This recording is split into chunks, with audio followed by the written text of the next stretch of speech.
can start. I'm just seeing how the time flies.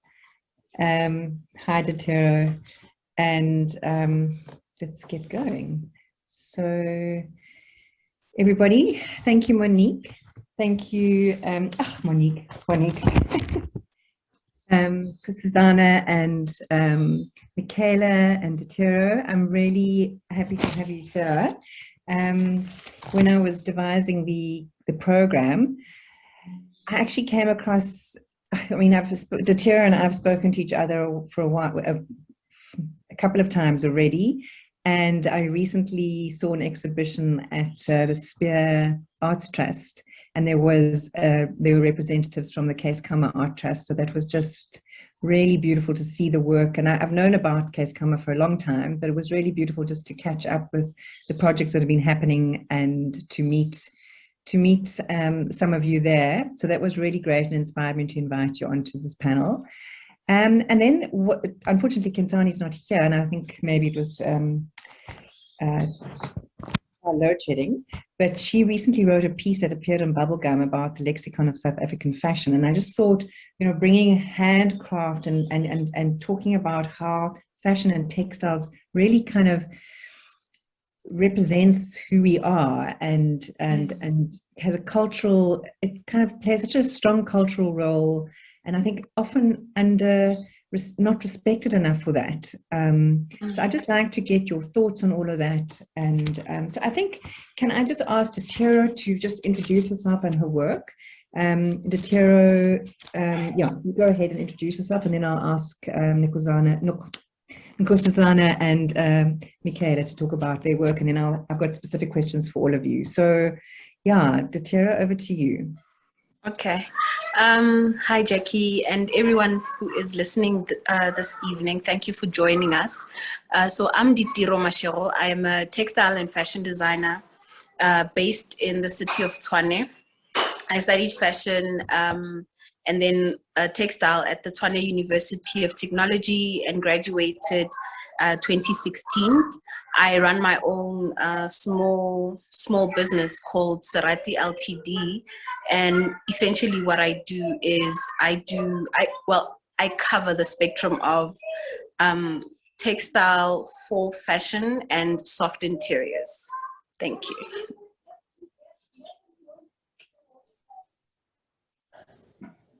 And over to you, Keiskamma Trust. That was so succinct, Ditiro. Let me try. So the Keiskamma Art Project and the trust was founded in 2000, so over 20 years ago. And the trust was really set the holistic needs of people, you could say, living alongside the Keiskamma River. So in villages like Hamburg, where we have our art project, it was started by the artist and Dr. Carol Hofmeyer. I'll talk about this a bit later, but we're pretty much a collective of 99% women, artists, embroiderers. We have lead artists who interpret designs and make drawings, and those designs are embroidered by a large team. We have 3 studios. Some work is done at home, but it's kind of, it's a family. Yeah. It's not really a business or a place of work. It's sort of like a place where people come together to make art, which is something I think quite precious today and quite special. Yeah. Yeah. Do you see yourself as artists or craftspeople or storytellers? How do you describe yourselves? Vera, how do you see yourself? What I can say, we are crafters, we are storytellers, because we do have some other works that is our altarpiece that we have, that is telling the story. Yeah. It's got the story behind, and our organic, all of our works have stories behind. Yeah, I mean, I think, Jackie, because it's a collective. I mean, the things like Vera's talking about the Keiskamma altarpiece, and we wanted to sit in front of the altarpiece to show you, but we have such bad connectivity down there, so we've just got this tiny little work behind us. But I mean, the altarpiece is enormous, and I mean, there were 120 people involved in that project. So it pulls together, I mean, there was a wire artist from Cape Town who came to teach ladies who'd never how to do wire for part of the altarpiece. There were people working, you might say, as crafters or simply as embroiderers, but and then people working on a more conceptual level, working out the designs. I mean, the impact, the collective work is absolutely not a piece of craft. You know, it's a speaking work. It's a mouthpiece. It has a very strong story to tell. So I would say I like the idea that we work in the storytelling medium through textiles, but I think that boundary really is blurred in the effect of the work in the end. Yeah. Amazing. I want to come and visit soon. Yeah. Kinsani, thanks for joining us. I introduced you very vaguely in your absence. So would you like to introduce yourself? And I was just saying how the story you wrote on Bubblegum recently, What is South Africa's Lexicon of Fashion, is what really piqued my interest about your work. And just, I thought bringing you into this conversation where we're talking about crafts and our sort of traditional practices in terms of Ditiro's work, but you bringing in a very pop culture angle into this conversation, I think is really important. So just, tell us a little bit about what you do, and then we can open up the conversation a bit more to dig deeper into that lexicon. All right. Hi, everyone. Sorry about my lateness. I've been fighting for my life with the load shedding. But mainly I'm a writer, but I also really enjoy most handcrafts, so crocheting, sewing in my meantime. I'm also a big historical fashion enthusiast at the moment. And I also create YouTube videos. And my main interest is I just really love finding lots of different links between like contemporary culture and how that's represented in fashion, and looking at like pop culture and fashion right now, sort of a history book that's in the process of being written, that kind of thing. And yeah, I just really enjoy just the links of like how the way we fashion our bodies can tell us so much about what's going on right now, what's going on back then, and what's going on in the future. And, you know, all the ways we can move forward and build community and be more sustainable and fix our earth and stuff like that. Yeah. That's amazing. That's what we're doing. Okay. Ditiro, so let's circle back to you. Just why did you choose this medium, and what is the textile? What power does it hold for you and for the work that you've chosen to do? Okay, the medium of textile has allowed me the opportunity to connect with the Holy Spirit through my process, carrying messages of love, peace, and hope. The creation process itself allows me to create organically and honestly, and I've always felt and believed that a good story is a honest story. So, for instance, wall hangings that I did in 2018, I'd like to share screen.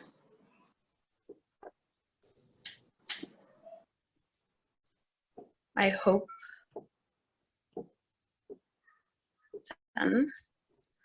Is it sharing? Yes, it is. Thank you. Oh, okay. Beautiful. Okay.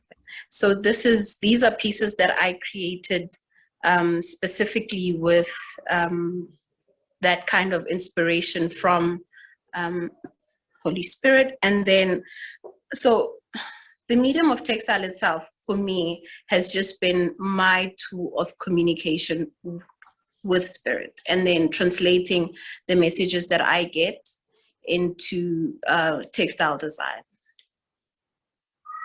Beautiful. And thank you for showing us your work. It's really, really beautiful. And it's really nice to see you going into I mean, I've seen quite a bit of the fashion that you're doing at the moment, clothing, moving between creating war pieces and fashion is just wonderful. Michaela, so you've spoken a bit about when you started, how, in terms of storytelling, and I think I might be completely wrong, but when Keiskamma Art Trust started, was it in response, what was it in response to? And it's a big collection of people. How do you decide whose story and what stories you're telling? I think, I don't know how many you are. Did you say, I can't remember if you said how many of you make up the collective, but it's just interesting how you negotiate that space. Yeah, maybe the history is important there, because Carol and Justice Hoffmeyer moved to Hamburg, and Carol was a doctor and then became an artist. Had a very empathic response, I think, when she came to Hamburg and discovered a place of such overwhelming beauty, and yet people were very sick. People were really suffering from HIV and AIDS, and that became like a very important, it was so overwhelming, it almost, there wasn't a choice, like this is the story we need to tell, and that sort of went into the first altarpiece. So I think she was pulled to start doctoring again, and I think the art project urged a sense of like, well, we can save people, but there has to be meaning also, and that sense of it's about well-being and living a meaningful life in this community, and art is sort of a part of that. And it's we were talking about impact. It's not just that we're also telling stories, it's also a way of providing an income for a lot of women in an area where there's very little access to any kind of employment. So we were talking about this earlier, and I mean, Vera, you also said like it's everybody's story, and I think that comes through because of the process behind the work. So like when we do a work today, we have amazing workshops. Like we had a workshop recently with elders of the community, or we'll involve school children, and there's a kind of collective sharing where everyone is allowed to tell their story in relation to a theme, whether it is a connection to the ocean or what the feeling is around HIV, and those narratives get collected and kind of represented. So it's so very collective, and it is the stories of this place. And I think that's a very important thing about Keiskamma Art Project. It's not, this is a special rural community affected by a lot of things, like a lot of neglect in a way. History and a lot of culture, I mean, a lot of wealth also in so many other ways. But like the Guernica, Vera, I mean, maybe you want to talk about that in terms of storytelling or history. Yeah, in terms of storytelling, as Michaela is talking about the Guernica, we sort of like going worldwide, copying the style of Picasso by the bombing of the town. And by then, he impresses his feeling by doing the painting.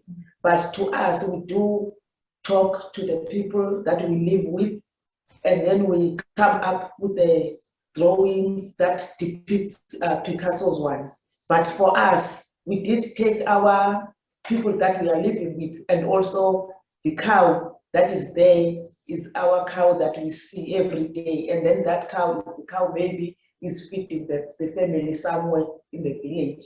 So this is the thing that we said, this is not someone's story, it's someone's story. It's our story, it's the village story, or the old Hamburg story. I think there, in a lot of the works, there might be a reference to, like the altarpiece references the Isenheim altarpiece by Grunewald, because it portrayed Christ bearing the diseases that were affecting the people at that time. So it became this interesting metaphor, to tell a local story in relation to something that people could maybe relate to globally, and the Guernica as well. It's an incredible rendition of Picasso's Guernica, but the iconography, the language is from here. There's beautiful blankets involved.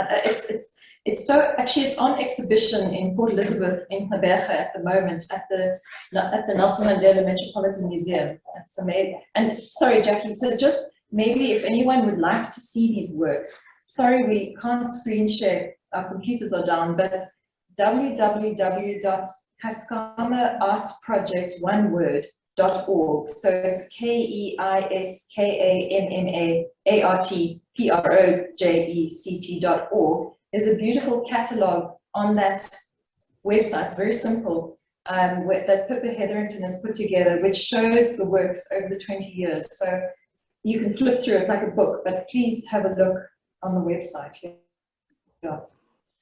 I put a website, but it's not that one. I put another one in there, but I'm sure people can find that. But I just want to, that's really, I mean, it's just beautiful work that you do, and it's just you can feel the collective and the sort of warmth in the stories that you're creating with your textiles. Kinsani, that's so different. I mean, that's, you know, what the kind of interaction and what you're looking at. I mean, can you see a connection with the work that you write about and do in practice, and with what Keiskamma Trust is doing, and with what Ditiro is doing? I mean, do you see the kind of old traditions coming into the modern contemporary South African fashion? Jackie, I have a funny feeling Kinsani's got a connectivity issue there. So I think maybe just move on for a sec. Yeah, Ditiro, do you want to talk? There. Did you hear that, Kinsani? Kinsani, you're on mute. Just unmute yourself, please. Thank you. Sorry, my camera cut out at that second. I'm so sorry. Well, the whole call. This should be better now. I was just saying. Hi. I was just saying that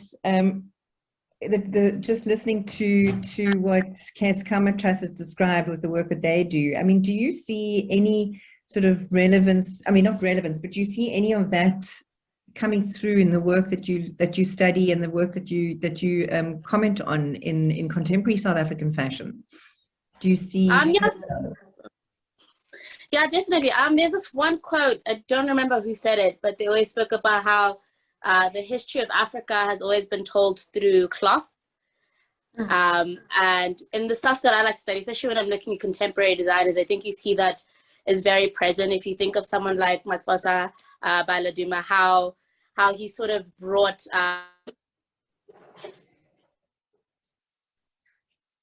Shame's gone. Ditiro, do you want to comment that? I think that also is relevant to the work that you're doing. I love how I sort of prepared for everything and then you throw me with a nice impromptu question. But yeah, so with textile, there's always a story that connects each and every one of us, especially when it comes to the events, life events that we all go through. We all go to weddings, we all go to funerals, we all just got out of a pandemic.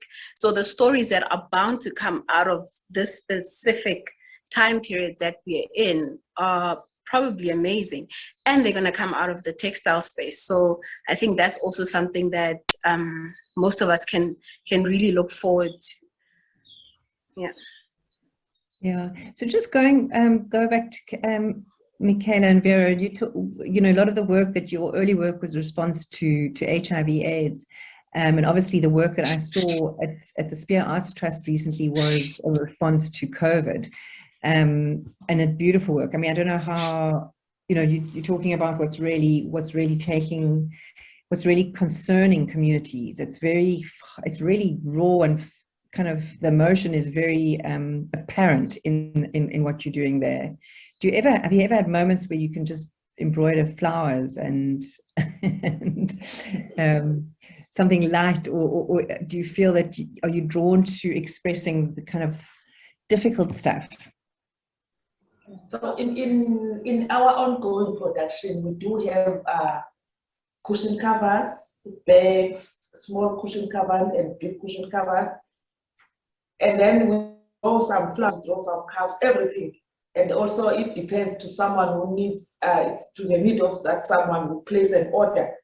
Then we can go for everything that is needed about our clients. Yeah. We can meet everything that a client needs. If you want a donkey, we can do you a donkey cushion. If you want a cat cushion, we can just provide you with a nice cat cushion. So everything. And it's good that it's coming out of your. I mean, we've amazing things like just this year working with artists where they can't find people to help them on a production side where tapestry or embroidery or whatever is involved. I mean, the artists were lying on the ground embroidering fishnets with reeds, you know, I mean,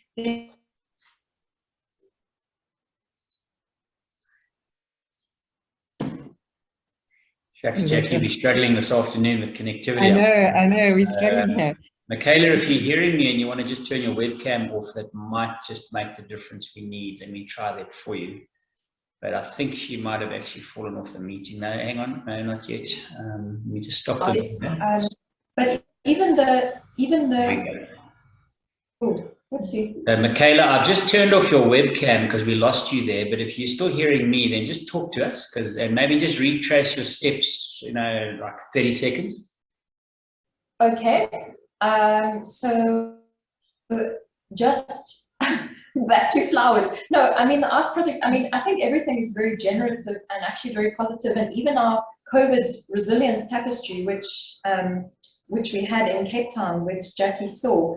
I mean, it's kind of saying, where were we? Where are we? What is this calamity we're going through, and where do we want to be? So there's always this sense of like, not of thinking about a future, and through textiles, actually working towards that future, and actually having that. And in our sort of workshopping, we create that vision. So they're quite transformative. So it's always actually, even in the altarpiece, I mean, the Guernica was angry, but there's something creative and it gives people agency. There's still something very kind of positive about all of the works. Yeah. So that was a very beautiful word you used, the transformative nature of it. So can you just elaborate on that a bit? I mean, so you workshop the story and it's a transformative process. Just tell me a bit more about that. So, I mean, we started the COVID tapestry, where actually we didn't know what was going to happen. And we had no business, and we started a crowdfunding campaign to get some money to work on this tapestry. And we kind of thought, well, we want to grow with this pandemic, and where do we want to be? Let's try and imagine a future. What is it going to look like? And what I guess COVID really exposed to us, and we're still dealing with that, is our kind of vulnerability in a technological sense, in having a good digital presence and being connected to the world in that way. We struggle with data. We struggle with an internet connection.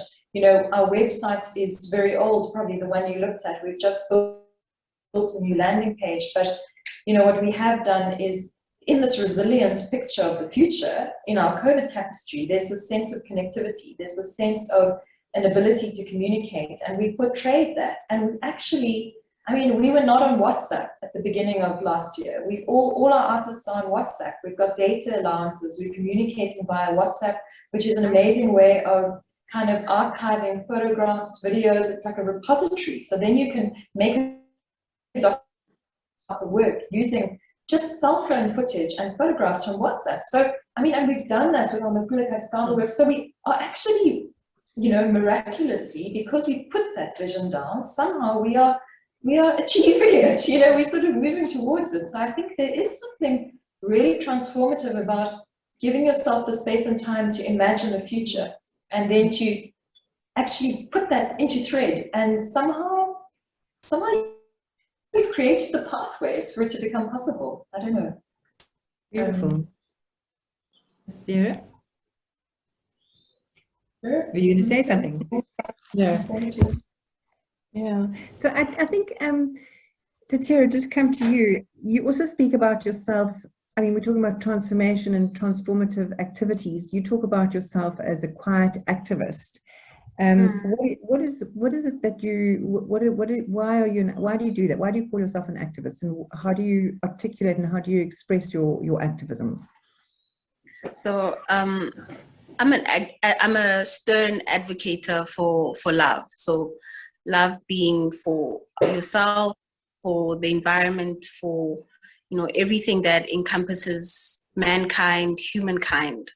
And in that way, it's enabled me also to sort of look at textile as a means of communicating exactly that, whether it's creating fashion or clothing items that speak directly of the abuse between man and woman, human and nature, or textiles that are dyed with natural dyes and showcase the beauty of a slow process. So I've always enjoyed that. And as far as being an advocate herself, it's more on the side of being invested in educating the consumer about what's going on, whether it's textile related or fashion related. I try my best not to be or impose. I think that's where the quiet part comes out, because I don't impose my perspective or my view or my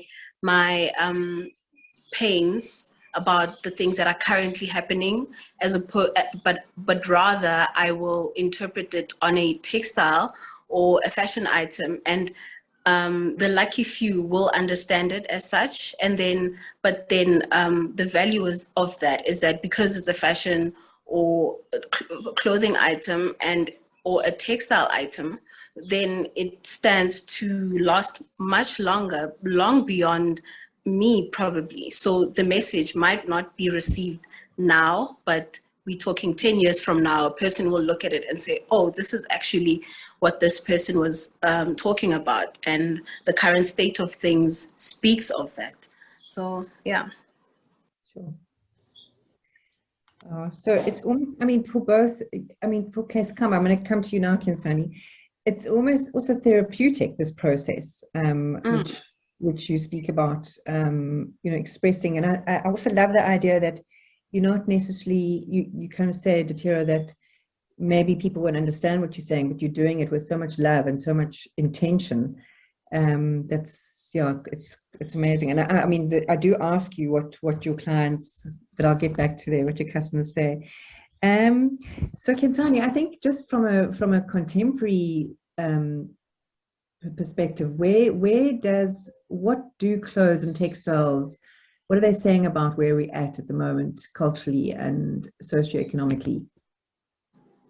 Well, right now, I think culturally, we're in a very optimistic place right now. I think there's a greater investment, at least not only in the continent of Africa, but in like South African design and South African craft and South African tradition and ideas about fashioning the body and the way we construct things and the way we sort of look after things. Like I think about that film that was made last year when they were speaking to the Khoi Bushmen, and he was speaking about how, you know, they're very intentional about the way they kill animals or the way they harvest, stuff like that. And I think we're in a place right now culturally where everyone is thinking a bit more intentionally and a bit more consciously.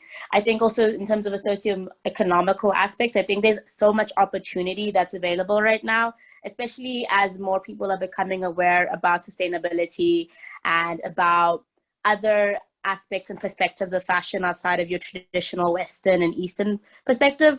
I think there's so many opportunities for us to, the way we handle waste, the way we think about, the way we like engage with digital media and clothes. Like, you know, there's that phenomenon of digital clothing, which you don't really buy, but you have it to post on Instagram and that kind of thing. I think there's a lot of really cool innovations and strides being made, especially as there's more accessibility and there's less gatekeeping. You know, we don't all have to like read one magazine about anything anymore.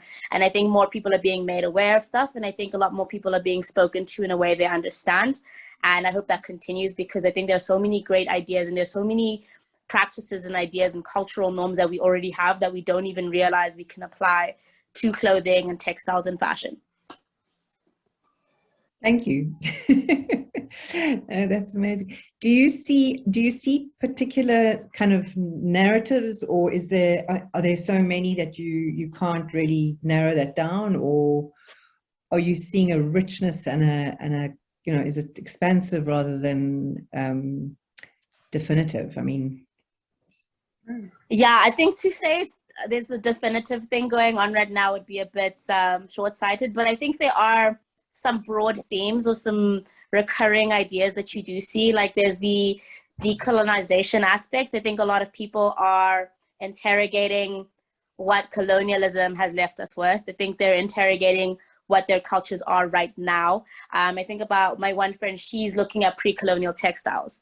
So things like that. So there's a lot of returning to the past to look forward, which is a thing I say quite often. I think there's also just a lot of ideas of trying to find not necessarily something new, but something that's going to last. What else is there? But I mean, there's so many different things happening all at once right now. It's very exciting, very confusing and overwhelming, but very cool. But I think a lot of it is there's sort of like a revolution and rebellious aspect to a lot of stuff. There's a lot of fighting narratives or breaking stereotypes. There's a lot of building community, a more collectivist idea around how we perform our crafts and our arts and that kind of thing. So those are like the biggest themes I would say I could see right now, but it's way bigger than that, and it obviously changes like from person to person, designer to designer, consumer to consumer, and so on. That's amazing. I think, and I'm just as you were talking, Keiskamma, there were lovely threads that kind of come back to the stuff that you were saying earlier, you know, collectives, conversations about, you know, foregrounding cultures that have previously been put into the background. I think there's a lot of very interesting stuff that's happening at the moment, and it's really beautiful and important. Ditiro, I just want to come back to you, because you're talking about what you do and how you know, the intention that you put into your work. And I'd love to know how your consumers respond to it. I mean, you said, you know, I don't know, do you have conversations with people before you sell your work, or do you have a relationship with? I just like to know how, you know, so for instance, if I had to walk into the Arise store in Sandton City, would I know what you're talking about, what you're trying to do with your work? Would you be there to tell me? Do you have a label that describes it? How do you put that out into the world? It's very personal. What you described is your work is really personal. Yes, it is. And I think I've been relatively intentional about not sharing or having the bombarding the consumer with too much information. At the moment, I'm not present at the stores as actively as I would like to be, but I think over time I will develop the language, because that's what I'm really working on now, the language that consumers will understand, because I feel there's a lot being said about the process of making clothing, what kind of fibers are used to make a specific garment, but the appreciation of the garment itself, that's also an opportunity. So currently I have these denim items in store, and all I've said is that they are inspired by the 90s. Now, when you think of the 90s, you think of the denim revolution. The denim revolution also meant that there was a lot of pollution that happened because of denim dyeing, indigo, and all of that. So a part of me is also very quiet about what that is. I feel that the consumer also needs to do their homework. I know this can be a little bit tongue-in-cheek. Some people don't agree with that, but I've always felt that when you buy a garment, I do that. When I buy a garment, I go with my instinct. Rarely do I really look at a tag.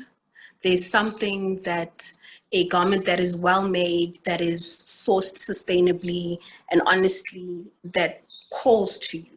And you don't have to necessarily, it's a plus to see that it's made in South Africa and the textiles are